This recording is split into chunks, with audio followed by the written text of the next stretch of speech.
China, only on NewsX World.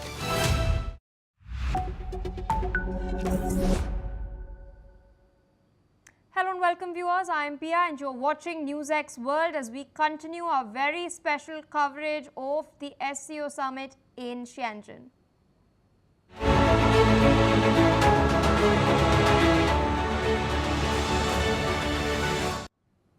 The Shanghai Cooperation Organization summit is well underway in Tianjin, where leaders from over 24 countries have gathered to deliberate on key global issues. And the latest we're tracking from the ground is that Russian President Vladimir Putin has now commenced his address at the leaders' meet. Putin has stated that understandings reached at the Alaska summit with US President Donald Trump has now opened the way to peace with Ukraine. He's reiterated Moscow's position and claimed that attempts by the West to draw Ukraine into NATO are a key cause of the crisis. Putin has added that the conflict did not arise from a Russian invasion but has stemmed from a coup d'etat in Kiev, backed by Western allies. That is not all.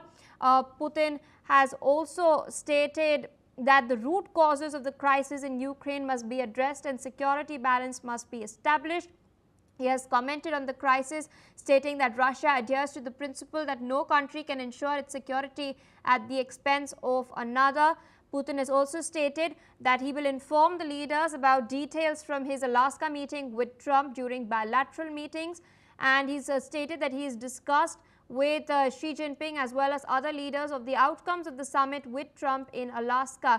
He has further appreciated China as well as India's efforts to resolve the crisis in Ukraine, and he has also stated that UN principles, including respect for sovereignty of states, are still valid and unshakable today.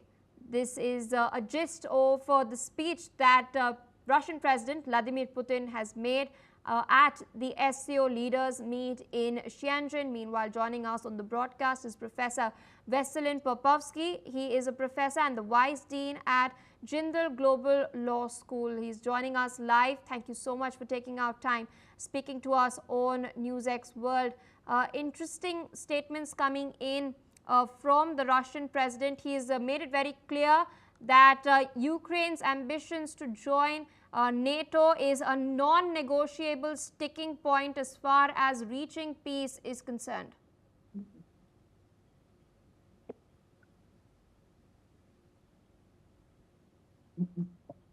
Sir, can you hear me?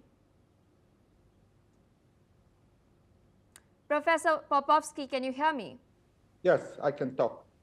Indeed. So as I was mentioning earlier, President Putin has already delivered his address. He's made it very clear that Ukraine's ambitions to join NATO is a non-negotiable sticking point as far as bringing peace is concerned. He's also further stated that he has informed the leaders in the bilateral meetings taking place on the sidelines about the outcomes of what exactly was discussed with Donald Trump in Alaska. Trump, meanwhile, has been mooting a trilateral meeting.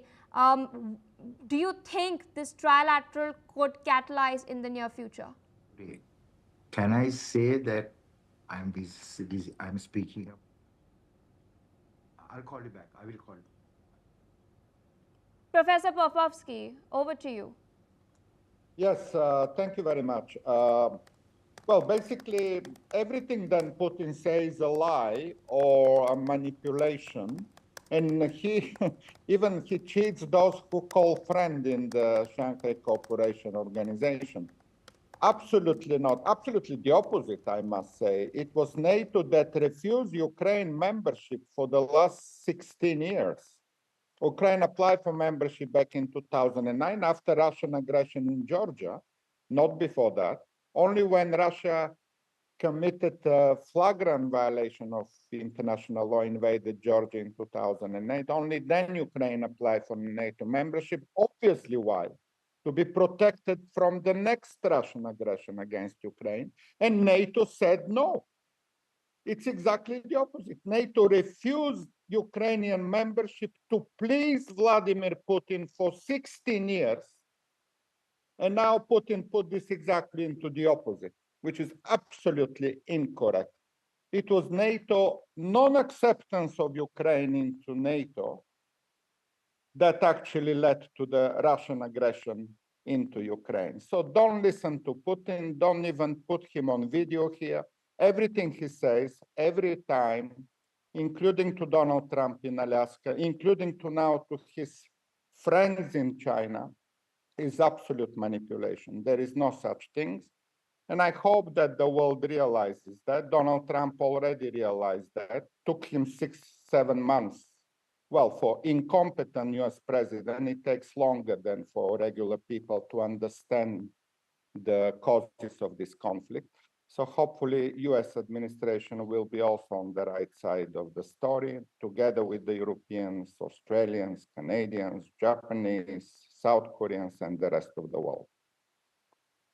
I'd also like to rope in Mr. Glenn Grant. He is the former advisor to the Defense Minister of Ukraine. Thank you so much for taking out time speaking to us on NewsX World. Russian President Vladimir Putin is set to hold a slew of bilaterals today and in the upcoming days as well. He's slated to meet Chinese President Xi Jinping. He's also slated to meet Indian Prime Minister Narendra Modi.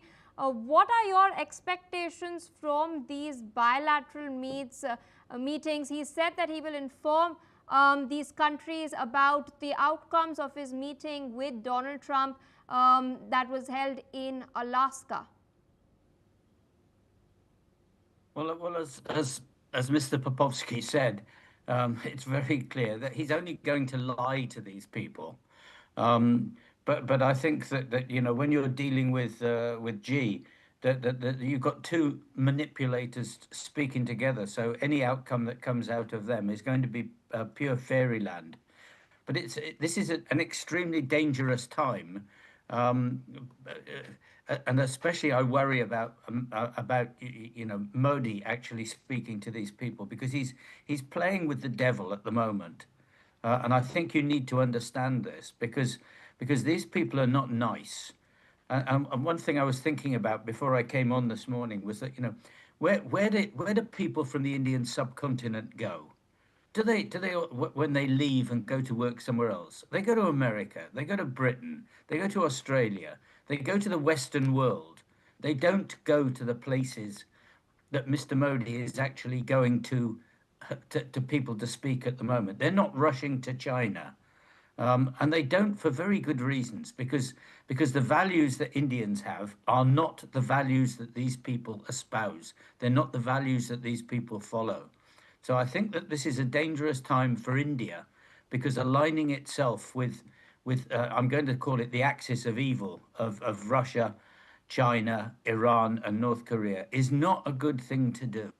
It's not a good place to be. It's not a warm place for India. So any bilateral talks that come out of Mr. Modi and Russia, they're not good. They're not going to be good things, I promise you. Indeed, and I'd like to rope in Professor Gunaratna into the conversation as well, taking a bird's eye view at what's happening at the SCO summit. What do you make of the optics? In fact, we've seen several visuals come in yesterday. We've seen a conversation between Vladimir Putin and Xi Jinping ahead of the family photo session post the dinner. Today as well, we saw the leaders of 3 of the 4 most powerful nations now being all smiles ahead of the leaders' sessions. What signal is Xi Jinping trying to send to the West via this posturing? SCO Summit is the world's largest regional organization. Today, 3 of the most powerful leaders of the world, they are meeting at the SCO Summit.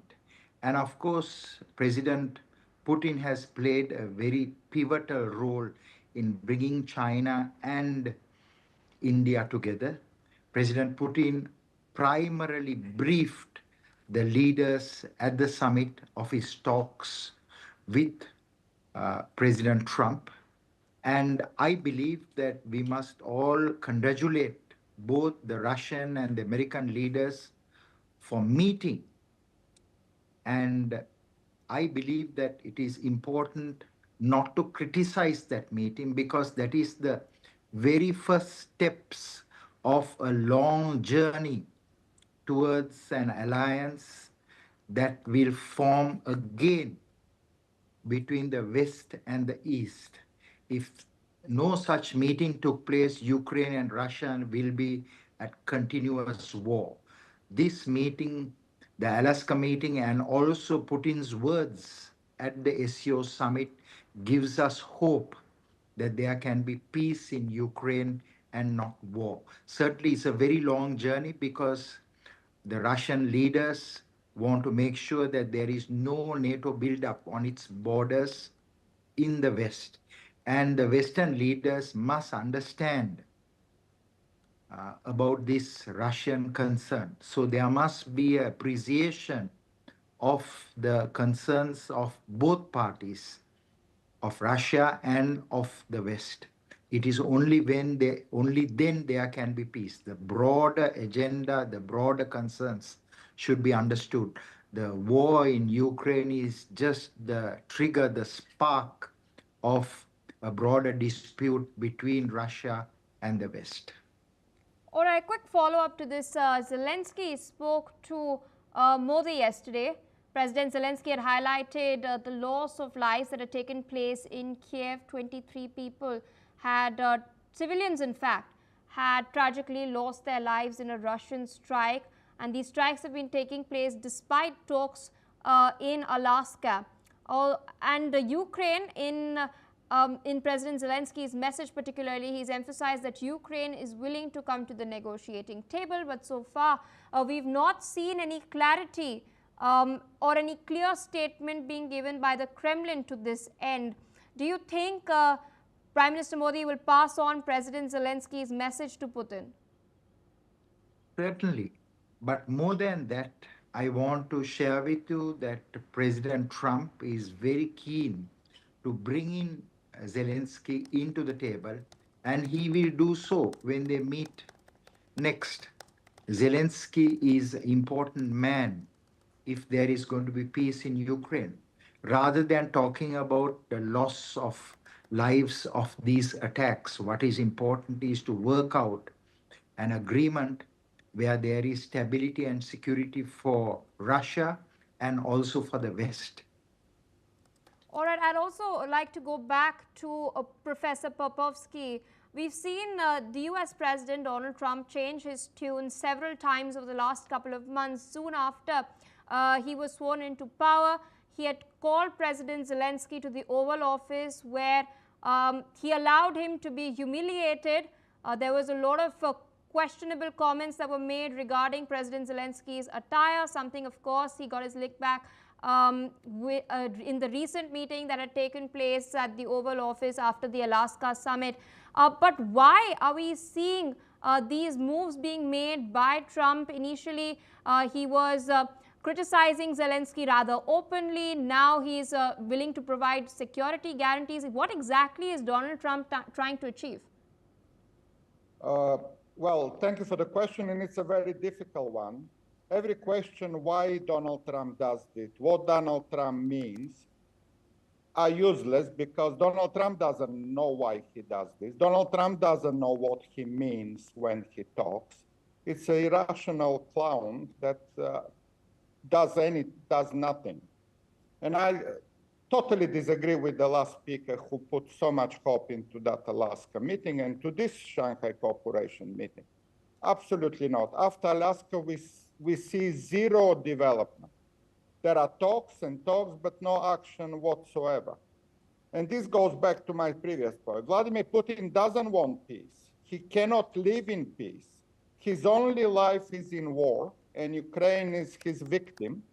And that's why every demand the Russian put on the table is totally unacceptable. Effectively, he wants to conquer the territory he cannot conquer with his military. Do you know that for Russian, with the current advance in Donetsk, they will need 5 years to get only Donetsk region by military means? So that's why Putin is trying to use diplomacy and Donald Trump as to achieve through negotiations what he never will achieve through his military, because his military is already totally destroyed. Half of the army is gone. 1 million soldiers are dead and injured. So Alaska is zero effect. Shanghai Cooperation meeting is a Chinese show. We hear about this organization 1 in 5 years when it is hosted by China. We don't remember where was the last meeting of this organization. We don't remember when it was in Uzbekistan, Tajikistan, or Kazakhstan. Many people don't follow. It was not on the last page of the news, the last meeting of the Shanghai Cooperation Organization, exactly because it is a Chinese show. Once in 5 years, we hear about this organization because it happened to be in China, and China makes the best to show itself in the global arena, inviting some neighbors, and nothing out of this happened afterwards. Of course, the bilateral meeting by Prime Minister Modi is important. Of course, he should pass the message to Vladimir Putin to stop the war, what he did a couple of years ago already, and that's good for India to show. India is the only democracy around that table in Tianjin. Everybody else is a dictator for life. And for that matter, that meeting is also useless. So what needs to happen is continuous support for Ukraine, hopefully by the United States administration too, and by everybody else. And India and China should reduce buying Russian oil and gas, which actually fuels the war. Money goes to Russia and to Putin's military only from selling oil and gas, which India and China buy. So the only resolution here is not to sit and talk, which has been done, by the way, over the last 7 months. There are many talks, as you mentioned, there were several meetings in the White House. All this produced very little unless US administration does exactly what the previous administration did, Biden-Harris, supporting Ukraine and severe sanctions on Vladimir, and no negotiation. Don't talk to Putin whatsoever. I'm totally in the opposite opinion of your previous speakers. You need to treat Putin like Adolf Hitler was treated in the early 1940s. No other escape here.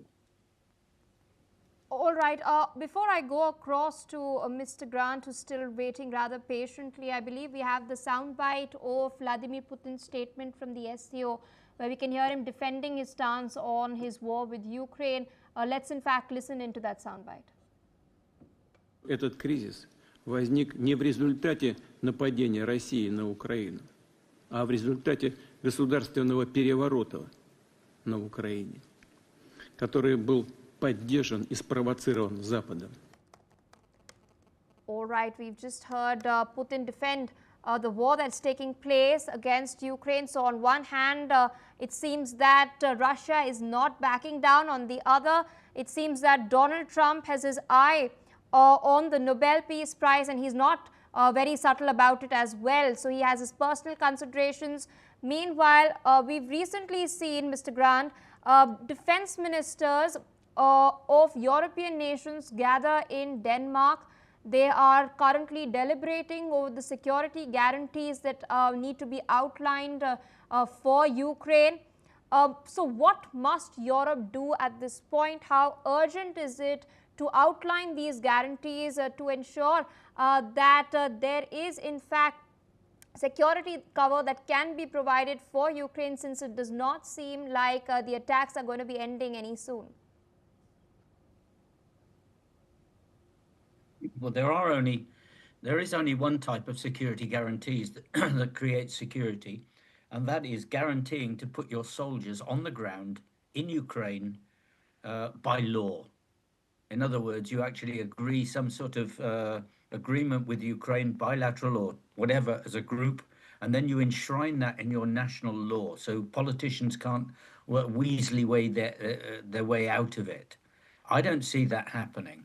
I think they're going to hope that they can do this by air cover, by other agreements, and I'm not sure that the population, that society in Ukraine will accept those things, because, for example, if you're actually looking at, as people are suggesting, a border between the Russian forces and the Ukraine forces, and Ukraine, you would need tens of thousands, 100,000 people minimum to police that border. And if it's just Ukrainians on one side, the Russians are going to keep attacking. I remind you that we had an agreement in Georgia, and every night the Russians move forward and push the border forward by a couple of 100 meters. And that's exactly what they'll do in Ukraine. Day by day, they will eat more ground. And the West is not going to fly planes over and attack Russia. It's just not going to happen. So there is no guarantee except European soldiers on the front line facing Russia. Actually, there's no guarantee if we look at it that way. So either we fight this out and beat Russia as we had to beat Hitler, or I'm sorry, but Putin is going to keep going forward. And when he's eaten this animal, he'll eat another one. So we've got to get realistic about this sort of thing. Peace is not on the table at the moment.